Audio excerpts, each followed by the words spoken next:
आम्ही दोघे भाऊ भाऊ तुझं आहे ते वाटून खाऊ आणि माझ्याला हात नका लावू। शिवसेना नेते रामदास कदम यांचा भाजपवर हल्ला बोले। सर्व पक्षांना संपवून भाजपला एकट्याला जिवंत राहायचंय। रामदास कदम यांनी भाजपवर टीका केली आहे। शिवसेना आणि भाजपमधली ही अंतर्गत धुसफूस या निमित्तानं चव्हाट्यावर येते।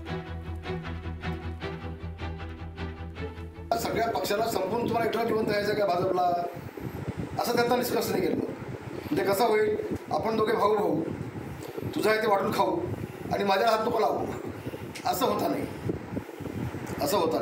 मला म्हटलंय की भाजपला सगळ्यांना संपूर्ण एकट्यालाच फक्त जिवंत राहायचं आहे, अशा पद्धतीचे आरोप आता शिंदे गटाकडनं रत्नागिरीच्या जागेवर ते बोलत होते। अशा आरोपांवर काय उत्तर द्यायचं असं उत्तर देणारी जी टीम आहे त्या टीमचाही मी सदस्य नाही। या तिन्हींमधला संघर्ष आता तर दिसतोच आहे, तो थोडा सुरुवाती, अजून तर खरा पिक्चर पुढं आहे। म्हणजे ही तर ट्रेलर सुरू आहे, आता खरा सिनेमा तर आपल्याला जसजशी निवडणूक जवळ येईल तसं पाहण्यास मिळणार आहे। तुम्ही रत्नागिरीला पण सांगाल आम्हीच, असं होत नाही।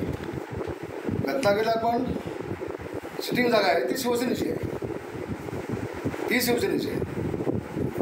तुम्हाला सगळ्या पक्षाला संपूर्ण तुम्हाला एकटा जिवंत राहायचं का भाजपला, असं त्यांचा निष्कर्ष नाही केलं। कुठल्याही परिस्थितीमध्ये रत्नागिरीची देखील जागा आम्ही सोडणार नाही। आम्ही ती लढवणार, पण ती आमची आहे, आमच्या हक्काची आहे, आमची सिटिंग जागा आहे, आमच्या हक्काची जागा आहे, आम्ही का सोडू ती?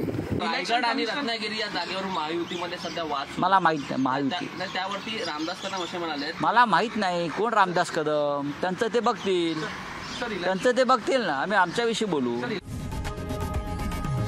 लोकशाही मराठी ऐका, पहा, जागरूक रहा।